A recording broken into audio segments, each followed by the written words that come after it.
Get Gutsy, episode number 118 with Kute Blackson on Is Who You Are Who You Really Are?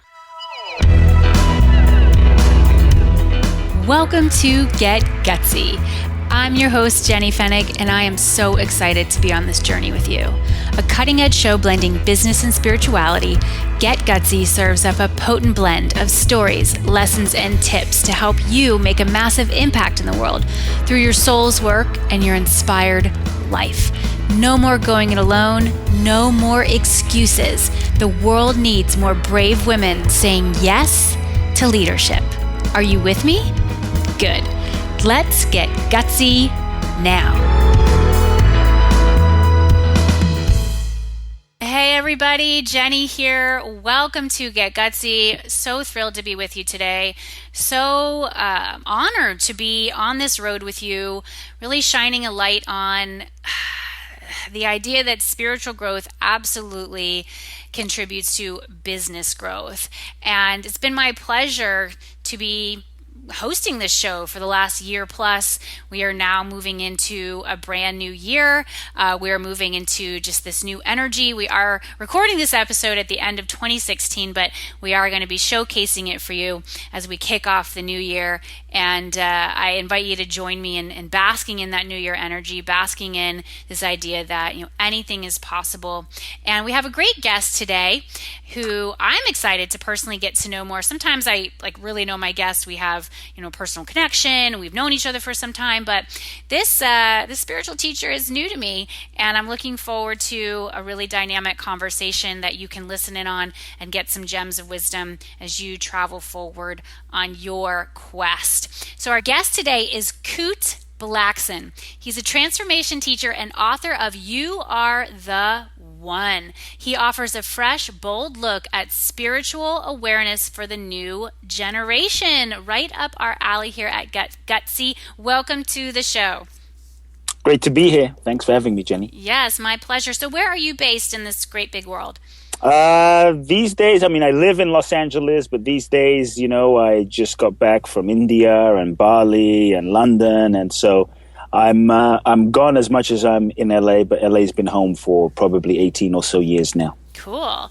What do you do on all those travels? India and Bali. What are you doing when you teaching, doing events, seminars, speaking. I do an event in Bali twice a year. I do a 9-month program, and the third module of the 9-month program is a coach apprentice program, and where I train leaders, visionaries in my kind of coaching transformational methodology.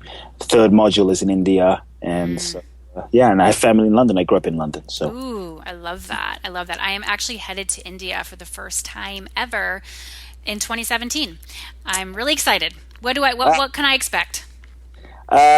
Expect to surrender completely. India is a place that is not simply a geography. India is I say spiritual vortex. India is a frequency. India is a state of being that will find those places inside of you and force you, invite you, challenge you, and love you to completely surrender all aspects and all places that you are holding on to control. It will find those places and invite you to surrender completely. And, and if you don't, then obviously there's resistance and there's suffering, but it's a profound transformational space that is not just a country, but a field and a vortex that's really, really, really profound and powerful. Wow. I'm more excited than I even was before. And for me, it was just that knowing that I would get there. I knew I went through a yoga teacher training back in 2007. Wow. So this is 10 years ago. And it totally cracked me open. I was living in New York City at the time, living this, corporate life and climbing the ladder and being this executive, and realizing that just wasn't my path. That wasn't what I was supposed to be doing. It wasn't the assignment.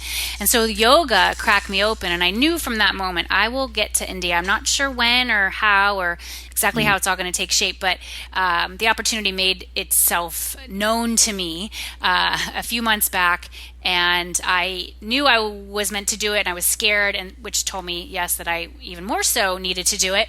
And I do feel that it is going to be just an assault on the senses, an opportunity for me to surrender more deeply, and I will keep you posted on how that goes for me. So take us back. You mentioned you grew up in London. How was that for you? And were you always drawn to the spiritual path and these spiritual teachings? Yeah, I was born in Ghana, West Africa. My Ah. father's from Ghana, my mother's Japanese, but I grew up in London, and I ended up in London when I was 3 years old because there was a coup, a military takeover in Ghana. My father was the spiritual teacher, the spiritual advisor to the president of Ghana. He was my, you could say, godfather. The guy who was the president of Ghana at the time. And basically the military came in, killed him. My father, luckily, by just a stroke of luck or blessing, happened to be out of the country. They were looking for my father next because he was the closest man to the president, very influential in the president's life. When my father met the president in his late 20s, he laid eyes on him and said, "You're going to be the president of Ghana." The guy laughed, and sure enough, years later, he was the president of Ghana. So they were very close. My father happened to be out of the country. My mother and I were smuggled out of Ghana to London, and that's where we kind of took asylum, stayed for pretty much most of my life till I was about 18. And so it wasn't by choice leaving Ghana, but when I look back, I don't remember from when I was born to age 3, I don't remember much of Ghana. Mm-hmm. But for me, my first memories, you talk about, how did I get started? But my first memories, literally as a young boy, were two things. Number one, around age 5, age 6, I always felt this deep desire, this deep calling to serve humanity. Secondly, for me, getting into the personal growth field wasn't even necessarily there wasn't like a moment. It was always a part of my life.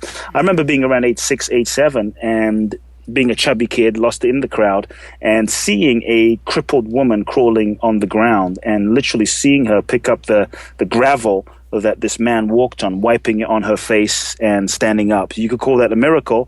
This man whose gravel she picked up was my father. So week after week, I grew up seeing blind people see, deaf people hear, people stand up in wheelchairs. My father would look at a woman in a wheelchair and say, "Why are you sitting down? You're not sick, stand up." And she would say, "But I've been crippled for a while, I can't walk." And you say, the truth is you are perfect, whole and complete. Stand up. And this would go back and forth for about 10, 15 minutes like a showdown. And sure enough, she would stand up, and a woman was coming with crutches, and you'd say, "Throw your crutches away." So the kind of stuff you see on TV, but as a young boy, I was blessed, privileged to just see it firsthand. I didn't think anything of it. It was kind of normal to me.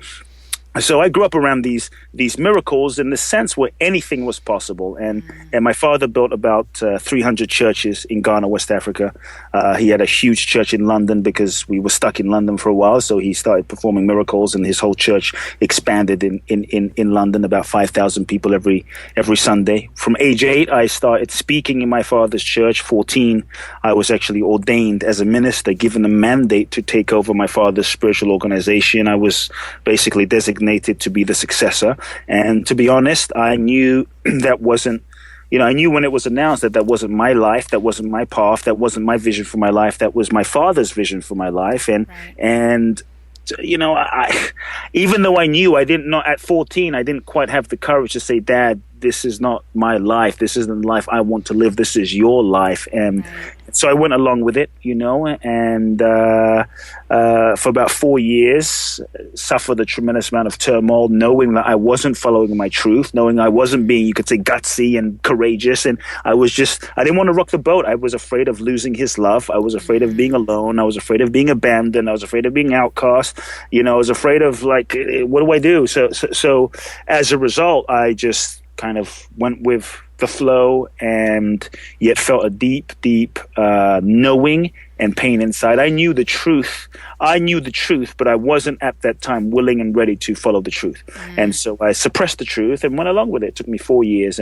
But meanwhile, from 8 to 18, I became obsessed with literally personal development, personal growth.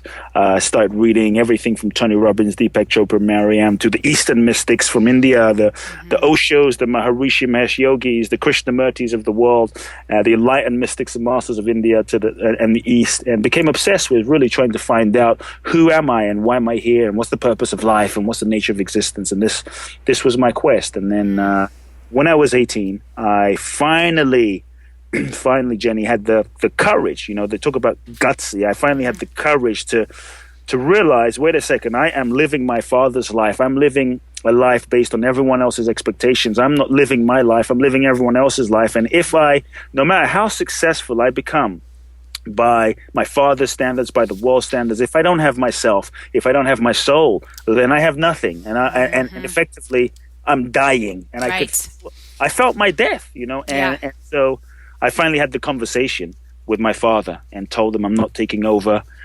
We didn't speak for a couple of years, but cut a story short, I believe that when we follow our truth, when we follow our soul's knowing, when we live in alignment with our soul, a deeper intelligence, then we are being guided, and that guidance will fulfill our true destinies. And I ended up winning a green card in the lottery, the green card lottery. And that was a sign for me that the universe was unfolding, that there was a deeper intelligence unfolding in my life. And that gave me the courage to move forward. I came to America with 2 suitcases, knew no one in the country, and showed up with $1,000, 1 suitcase full of books and personal development tapes, and 1 suitcase full of clothes, and just showed up with a vision and a dream. Had no plan, no idea where I was going, just green card in hand, just in faith, and went and found all the teachers you would have heard of, the best-selling authors, Wayne Dyer, Louise Hayes, went and found many of these folks, studied with many of these folks. Is that why you went to LA? Because they were LA or kind of West Coast? Exactly. As a teenage kid, I'd read the back of these books and I'd see John Gray and Barbara DeAngelis, all of whom I know now. All these folks, they lived in Southern California. They lived in Los Angeles. They lived in San Diego. So for me, it was either going to be India or it was going to be LA, which felt like the Mecca. And I always say, people laugh at me now, but I say LA is the spiritual Mecca of the world, because everything wild and amazing and kooky and crazy and profound kind of starts from LA or explodes from LA and then goes to the rest of the world. So there were so many of these folks that were actually living in LA, San Diego, a few in San Francisco, quite a few in San Francisco. So that's what brought me here. I had no idea about Hollywood or anything. It was just, I came to LA for spirituality and just showed up, and showed up. You just felt it. You just knew, so this was the time that you still weren't speaking with your father. Yeah, we weren't speaking, and it was, look, I'm not going to deny that it was easy. It was heartbreaking, but I knew that if I compromised my truth and I compromised myself, then I would be literally miserable for the rest of my life. And I remember moving to LA, having nothing, in a tiny, 500 square foot apartment, tiny. When I moved here, I had no money, so I literally dragged a mattress off of the street that someone had thrown out. That was my bed, and I was stealing, bread from the supermarket because I had no money, and this was my life. But as challenging as it was, I remember sitting in my room and I felt the rightness of my choice. I felt like I was free. I felt like my soul was free, even though I had nothing. And to me, that really taught me that our freedom, our inner state of freedom, has nothing to do with our outer circumstance. And so I'm really glad that I followed the truth. And I think many times we don't. One of the things that keeps us stuck in our lives are all the ways we lie to ourselves. We BS ourselves, we rationalize, we settle, we pretend, we sometimes play this game of confusion. Like, I don't really know what my purpose is. I don't really know what I want to do. And deep down, I think all the ways we lie to ourselves actually keep us stuck out of fear. So I had to ask myself the question. I had to really look at the question, what am I really afraid of? What am I really afraid will happen if I tell the truth? And really look at, number one, where am I lying to myself? What am I lying to myself about? What am I pretending to not know? What is the cost of lying to myself? What are the payoffs that I get from lying to myself? And also, what I had to go through in terms of the process of being able to make a bold move and really live a bold life was also looking at, what am I most afraid will happen if I tell the truth? We're often afraid, if I really tell the truth, oh my God, my life's going to fall apart. I'm going to lose my relationship and my marriage will end. I'll be homeless. I won't survive. So often fear is what stops us. So I think if we're able to face to face, embrace head on, our greatest fear and hopefully make peace with it. Many times we realize that the stuff that our mind makes up, which is often fiction, is way bigger than the reality of our worst fear. Mm-hmm. And so the more we can embrace our fear and look at our greatest fear, then we don't have to, and make peace with it, then we don't have to let it hijack us and stop us from taking bold actions we know we must take to really live an authentic life. And the last thing is, I had to look at what amazing thing might happen by telling the truth, because sometimes it's so focused on the fear and the negative that we forget the possibilities. So I love that. Yeah, it's like face that greatest fear, make peace with it, and then what amazing thing might happen from telling the truth. So you land in LA, 2 suitcases, one filled with personal growth materials, the other filled with clothes, pull a mattress off the street, stealing bread because you don't have money. So how did you start making money? How did you start finding your way and, building this business as a transformation teacher and eventually an author? Just kind of take us through that journey. Yeah, I mean, it was a long road, to be honest. You know, I mean, personal growth was my obsession. It wasn't like, something I'll do on a weekend. It was like I lived, I breathed it. People like Jim Rohn, Brian Tracy, Dennis Wade. I mean, all these guys were my heroes as a kid. Mm-hmm. So I knew why I was here. I knew why I came to the US, and literally I just started doing, in the nitty gritty sense of the word, I just started doing odd jobs. I was washing dishes in a $1 a dish Chinese restaurant. I was sweeping floors, just doing odd jobs for people here and there. And cut a long story short, one day I got involved with a multi-level marketing company called the People's Network, dedicated to the product they were selling as the multi-level was a satellite-based TV dish dedicated to personal growth, where a lot of the authors and teachers that I'd been reading about, the Les Brown and Dennis Waitley and old Brian Tracy, all Mark Victor Hansen, Jack Canfield, were a part of this. They were the faculty on this network. They did some of the programming. So by getting involved, I went. I had no money, but I went completely crazy. And multi-level, you need to know people. I knew no one. I knew like 0 people. And so I was so passionate about the possibility of personal development because I'd seen as a kid how it inspired me as a teenager, that I believed in the product so much. Every day, here's what I would do. Every day I'd put on my only suit and I'd ride up and down Wilshire Boulevard in Los Angeles, which is one of the main boulevards where a lot of office buildings are. I would ride the elevators all day long, and I would lovingly harass nice-looking people until they gave me an opportunity to listen to my pitch, and obviously I got rejected. I mean, hundreds and if not thousands of times, but every now and again someone would be crazy enough to go, I don't know what you're talking about, but you kind of have me curious. and before you know it, there were probably within a few months 700 people in my downline, and it kind of exploded in that sense. And I was a part of that company for about a year. But through that, I ended up meeting some of the top seminar promoters in the country, and that took me to promoting seminars. I was speaking 2 to 3 times for free in companies and businesses in their sales meetings, whether it's a Prudential or Century 21, I'd go into the sales meetings, offer them a free talk, and then enroll them into a seminar to go see, let's say, Wayne Dyer or Les Brown or whoever Jim Rohn or whoever the guy was. And that gave me an incredible foundation, because when you're speaking 2 to 3 times a day and you have to sell and enroll a very tough crowd, it gives you some serious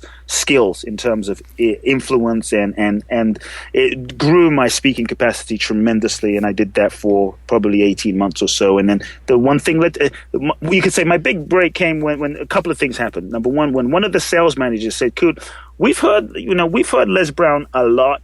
I mean, we love Les Brown. We've heard him a lot, but do you speak? Do you do speaking separate from selling seminars?" And I said, absolutely. And that was my first speaking gig. And, well, I love that you went for it, though, and I want our listeners to take that in. Absolutely. Even though, maybe you didn't really have that, but you had been speaking. You just been speaking on behalf of these promoters. But yes, the opportunity came knocking, and instead of being like, well, not really, I don't do that yet, or I'm thinking about it, absolutely. So I want our listeners to take that, and absolutely, I do that. Yeah.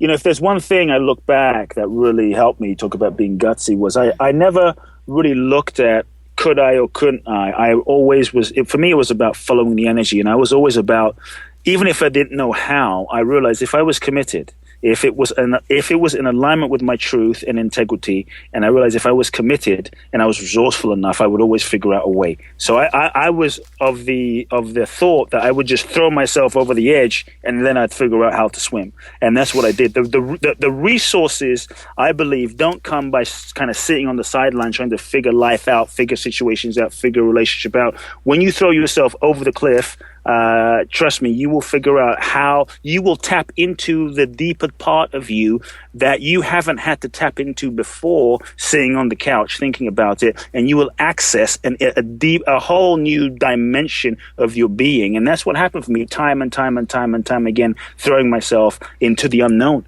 And I think that's been a secret of mine, just throwing myself into the unknown. One of the things I saw that's a myth is we sometimes think we have to have it all like figured out, the entire plan figured out. We have to have our life purpose figured out in order to move forward. And I think it's a myth. I think that often stops us from actually taking the action, boldly moving forward, taking the action. I think what we have to do is really realize you don't have to know where you're going in order to get to exactly where you need to be. There is an intelligence in your being. Call it soul, call it energy, call it consciousness. That intelligence is living and breathing you, living and breathing me. It's the same intelligence that birthed the universe, birthed the sun, the stars, the moon, is breathing 7 billion people. That intelligence will guide you. But we have to, at least what I had to do, was learn to truly trust bigger than my mind, bigger than my fears, and let that intelligence come through and essentially get myself out of the way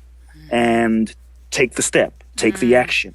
And that's when I found, magic happened. And I find myself in situations going, I didn't know I could do that. I didn't know, where did that come from? Right. So how I did I learned, get here? Like, wow, I'm in this room and these people are here and this is all happening. So when that man said, do you do speaking? Yes, I do, absolutely. So did that then open yourself up to your own speaking career and leading your own events or having hired by companies yourself? Exactly. That opened me up to that whole world. And then I said, screw it. I've been studying this stuff since I was literally I read my first self-help book when I was 8. And I decided I was going to do a weekend seminar. And as a very young man, I did my first weekend seminar and I decided, well, how am I going to put people in the room? And how I put people in the room was literally the same way I promoted these other speakers. Yep. I would go into companies, go and sell my own seminar, and put my first event, I probably put 200 people in the room doing it the same way. So you'd go into these companies and do a talk for free, kind of like a lunch and learn, or hey, I'm just going to come and kind of do a motivational talk for the employees, and then they would allow you to pitch your own event, and then the employees, and would you enroll the employees right there in the room? On the spot. Before I walked out, my intention was to sign you up and walk out with the check, which is a whole nother art form, and it's one thing to go give a talk, it's another thing to move someone to action on the spot that moment. Because what I realized when I first gave this is a little just history, but when I first gave my first talk for the promotional company, I did an amazing speech. Everyone clapped. Everyone, said that was fantastic. No one signed up. Right. And I realized there was a difference between speaking and really moving someone to action. And so I had to kind of figure that out. And it was all about really moving people on an emotional level, really moving people at a deep core emotional level, which is different from kind of giving a talk. So that's how I started. I did my first weekend seminar. For me, anyway, it was quite successful. And then I started coaching people because someone said, do you coach people? And this was like before coaching became very popular. This was like 15, 16 years ago. Coaching wasn't popular at the time. No one really knew what coaching was. And so someone said, do you coach people? I said, absolutely, I coach people. And that's when I went and figured out what is coaching and how do I coach people and kind of create my own coaching process and methodology. It really honestly just evolves from there. Yeah, and opportunities would come to you. Do you do this? Absolutely, yes, I do. It's the universe and your audience was telling you what they wanted, what challenge they may be facing, what solution they might hope that you would offer, and you would say yes. You would say yes as these opportunities would present themselves to you. So tell us more about what I mean, you mentioned you go into India and Bali and all these things. So just give us a shape or a lens into how you have designed your work now, how you serve people, different coaching programs. Just kind of describe what those, because I think they're all different entities. That's how I feel about my business. So like they all have energy, they are entities, they have their own desires and lifelines and timelines, and so I'd love to know more about your offerings. Sure. As I share about my offerings, I think I just need to set a little bit of a context, because what I do is not really I don't really coach people. I uncoach people. I untrain people. I uncondition people. I started off coaching people, and I realized a lot of limitations of coaching. A lot of coaching.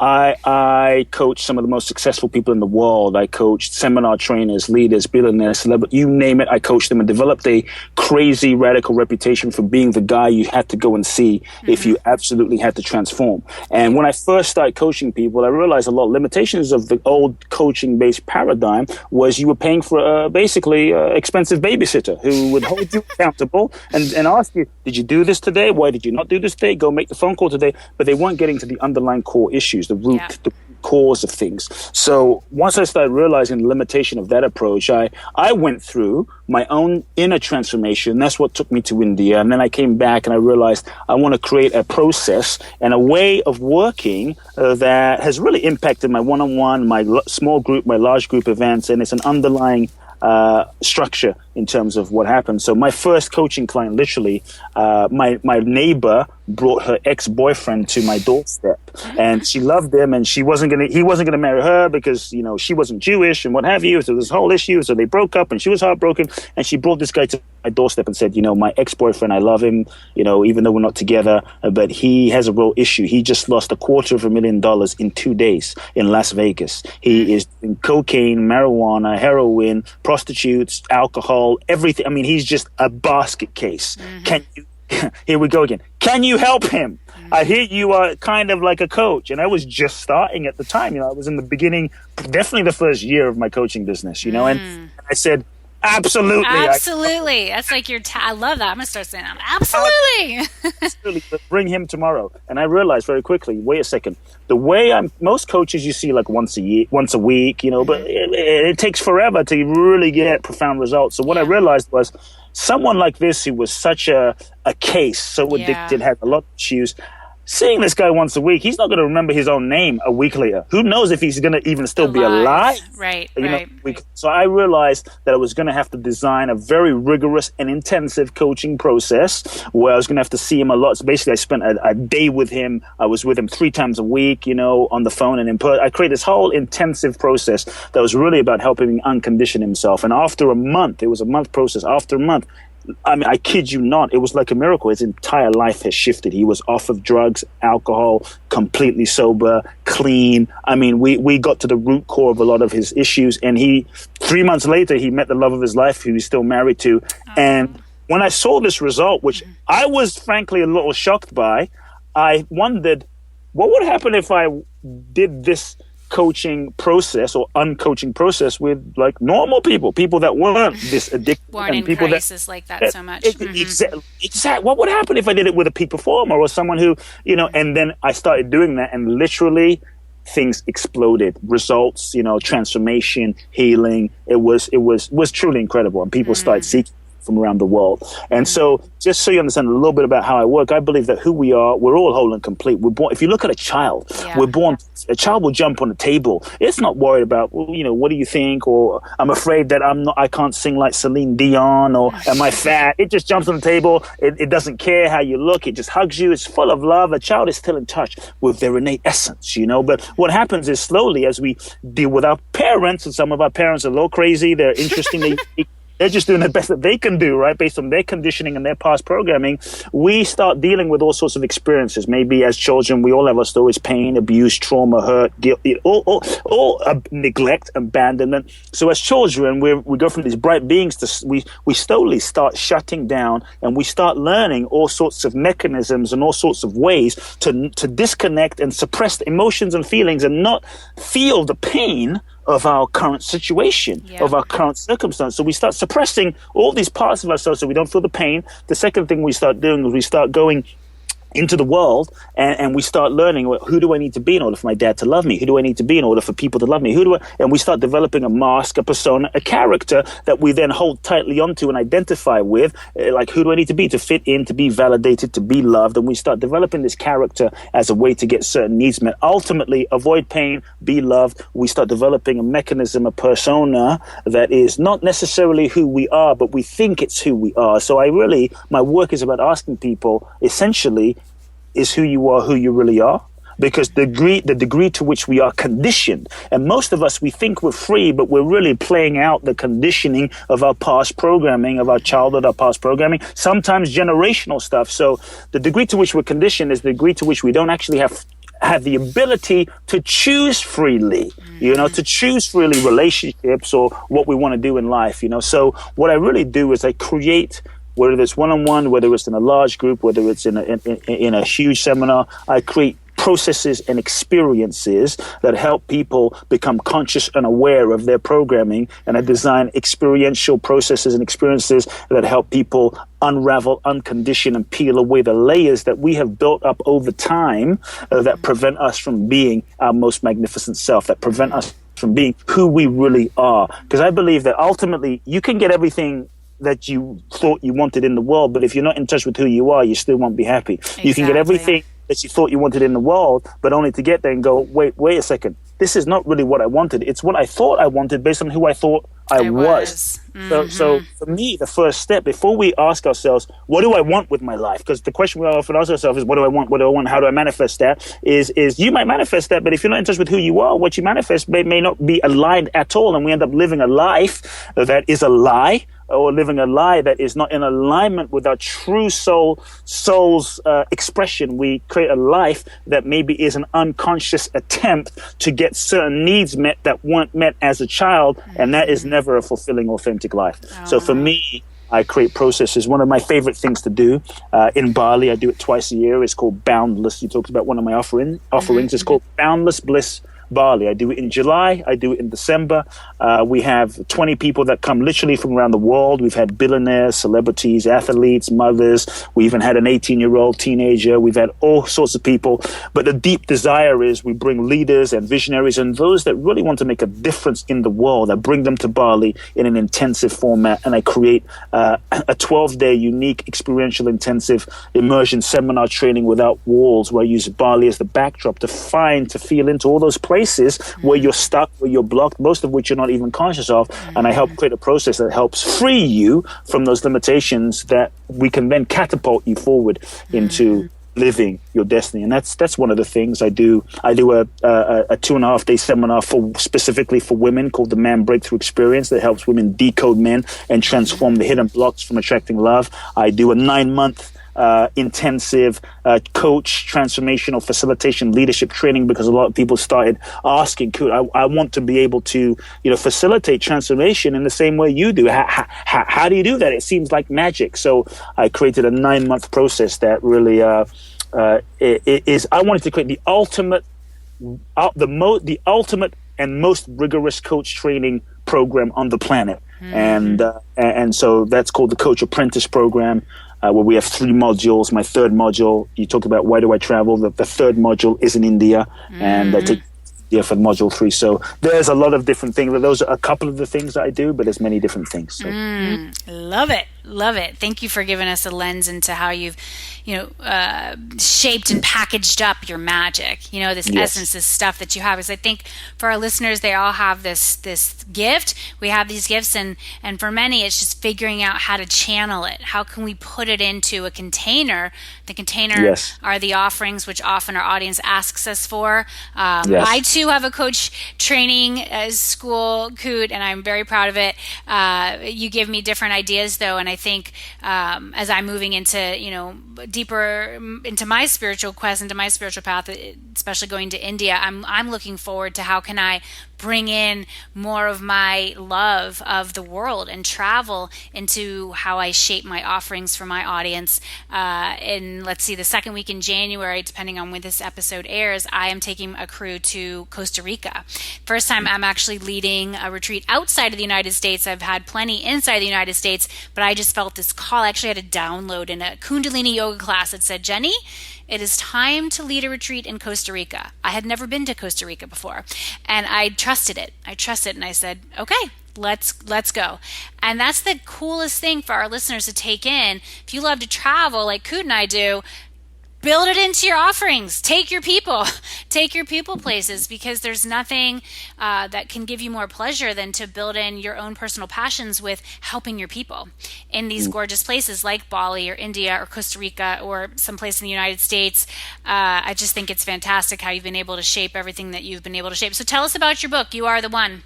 Yeah, You Are the One is really my baby, my passion, one of my passions right now. It was really meaningful because, I read my first self-help book when I was age 8, and I've always wanted to write a book, and I've wrote many variations of books, to be honest, and I actually waited a long time to launch my first book. This is my first book that came out with Simon & Schuster, and it's called You Are the One. A bold adventure in finding purpose, discovering the real you, and loving fully. And ultimately, I saw so many people looking outside of themselves for the answer, looking to the government, their parents, their friends, their family, just looking outside of themselves. And I just wanted to write something that would really remind people, ultimately, look, no one's coming. No one's going to save you. No one's going to do it for you. That ultimately the power is inside of you, and this book gives you the tools and the inspiration to access the power inside of you. Some of the concepts we've been sharing, on this interview, it gives you the tools to really connect to and reach inside and access the power inside of you to live that, to ultimately live that fully. And that's really what the book is about. The book is different from the typical self-help book in that it's not like 5 steps to this or 3 steps to that or seven tips to that. I wanted to write something a little unique, and it is just as a reference, it is based on, about 10 years ago, after I'd been coaching for already probably 8 years. I kind of did everything I wanted to do in the coaching field. I felt like, wow, I've worked with people I've wanted to work with, and it's just been amazing. Like, what's next in terms of coaching? And I got this download. See, when I went to India, and this is what the book is also framed around and based on, when I went to India the first time, I found myself in the poorest state in India called Bihar. I found myself on the back of a train in the poorest part of India and the poorest section in India, where if you sold the inhabitants of the state, if you sold their belongings, their net worth would be $10 to $15. I found myself on the back of this train in a sardine can situation where I saw this woman where she had 5 kids. One of the kids' head was literally hanging off of the train, and my heart broke because I realized if this kid fell off the train, no one would care. No one would even know. And I felt the suffering of humanity it was so intense, Jenny. And I thought, how do we live in a world where we send people to the moon, where we have the internet and technology and so much, overabundance in the West, and we can't even feed people? This is just, it blew my mind. And then, so I cried for like a couple of hours, and then I looked into this woman's eyes, and there was a moment where I had this spiritual experience where I saw what was looking at me was looking at her. And I felt this oneness, this interconnected oneness that was living us both. And I felt this love for this being, this woman. I felt there was no separation. And I thought, wouldn't it be amazing if George Bush, the head of Nike, the president, Oprah, heads of Google, people in leadership positions were on this train having spiritual experiences? See, I shaved my head. I took a backpack. I was determined to not come back to America unless I found certain answers for myself. And I found myself on this train. I thought, how would people who had money, fame, power, position use their resources if they had this transformational awakening and felt the interconnectedness of humanity? And then I let it go, built my coaching company. So 10 years ago, I had the vision. The vision was like, talk about download, like you had the one to Costa Rica. My download was create that journey to India. And in a nutshell, what the book is based on is I created what's called the liberation experience. I did this for about 8 to 9 years. In about 8 years, I took probably 19 people, and it was basically, it's a one-on-one. Let me make clear, not a group. It's a one-on-one, 14-day transformational immersion experiential journey to India.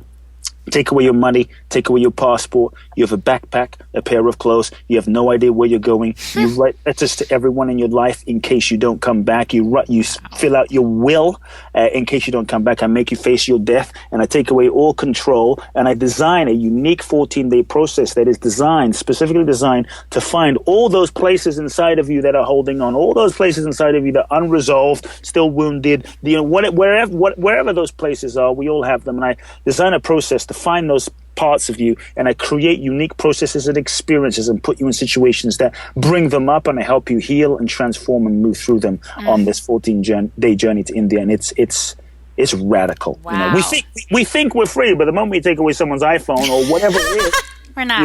You find out how free we really are. So for me, the intention is to help open and crack people open to that same level of freedom that someone like a Mandela found. Mandela, who was put in prison for 26, 27 years, where he did not allow the walls of the prison to determine his freedom. It's like, what is that space inside of us that we all have, and how do we access that? And my vision is to take people on that journey, connect them to that place, bring them back into the world, and then send them out into the world to be a force for good, a force of change on this planet. So my book, You Are the One, it takes the reader on those journeys through the eyes of the journey, and many of my clients who've been on that journey, and I share the wisdom, the lessons of life framed through the stories of those journeys. And it's so you kind of go to India through the book. I love that. When was that published?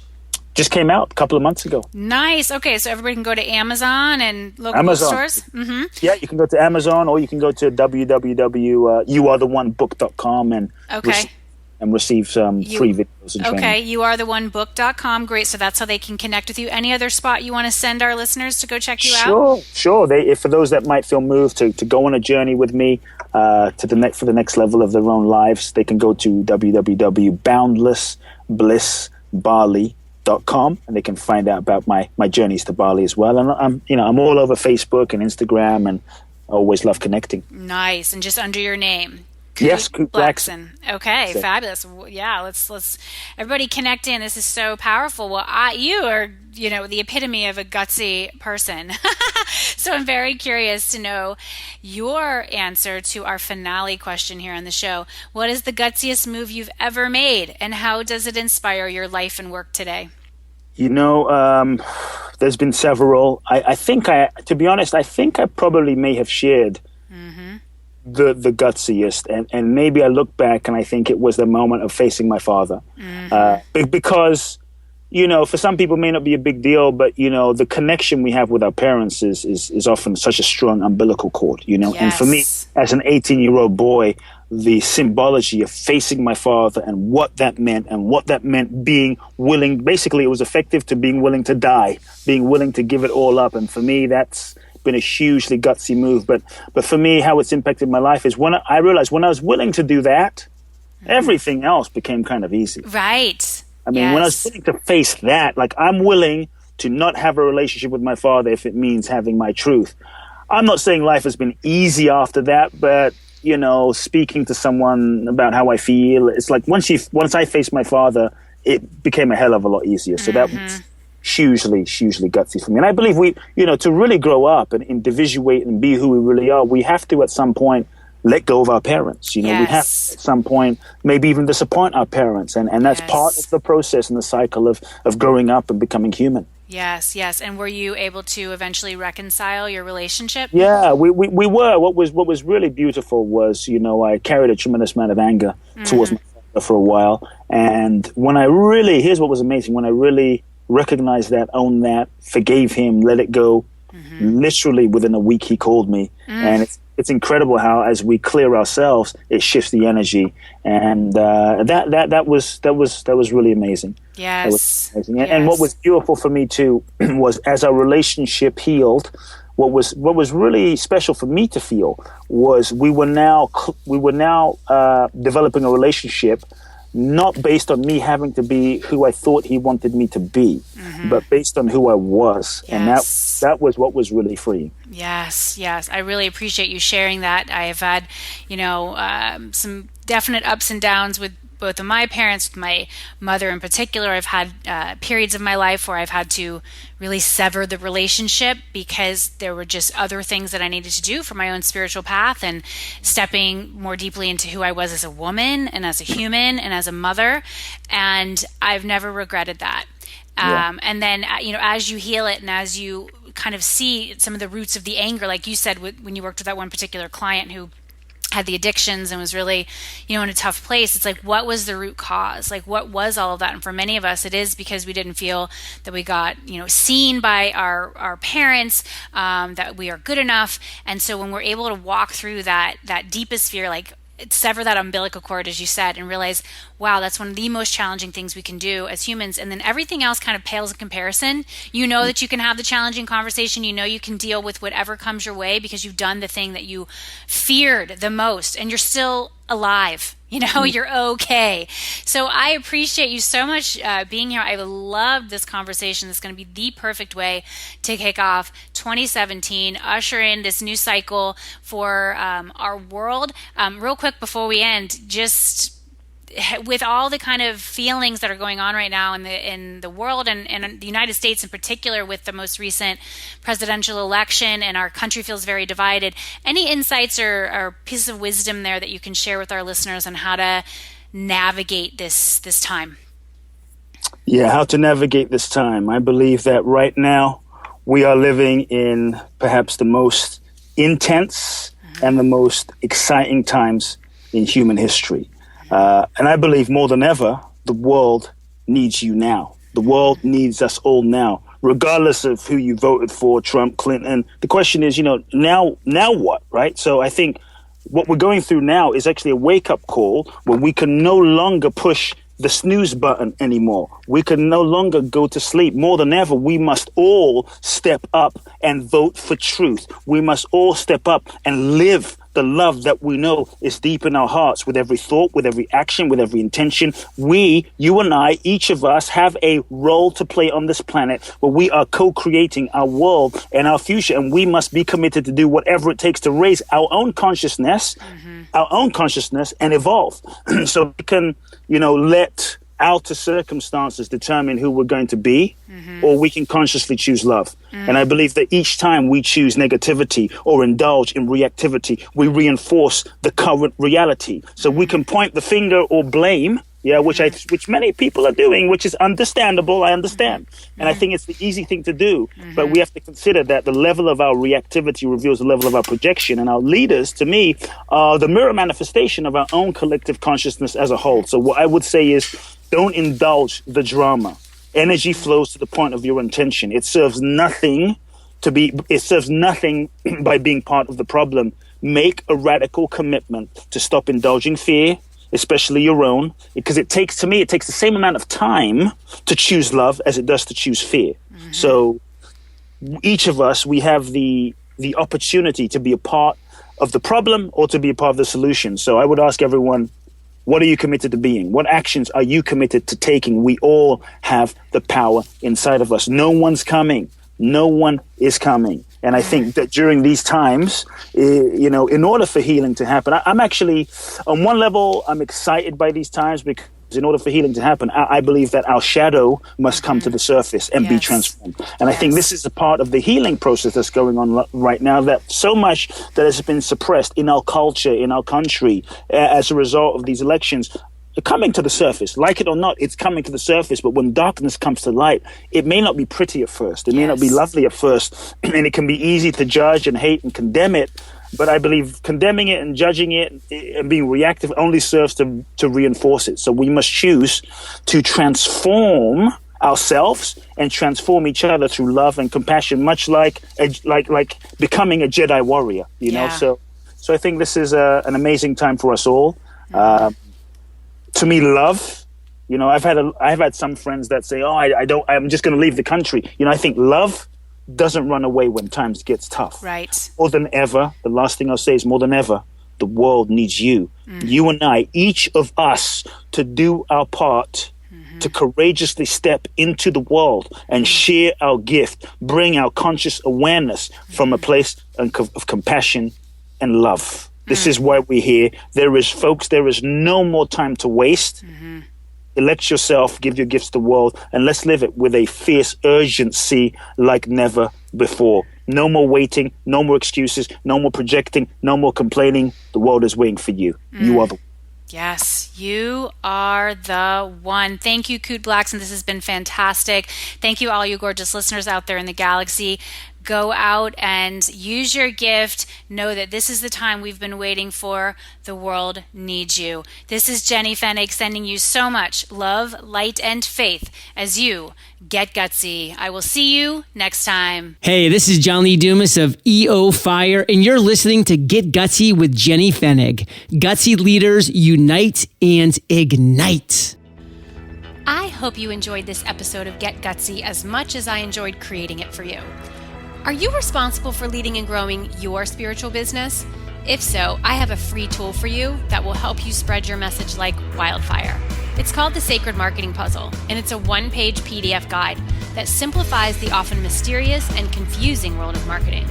When you use sacred marketing tools to amplify your message, you'll provide huge value to your tribe and grow your business. What are you waiting for? Go to jennyfennig.com/puzzle to get yours instantly. That's jennyfennig.com/puzzle. Gutsy leaders, unite.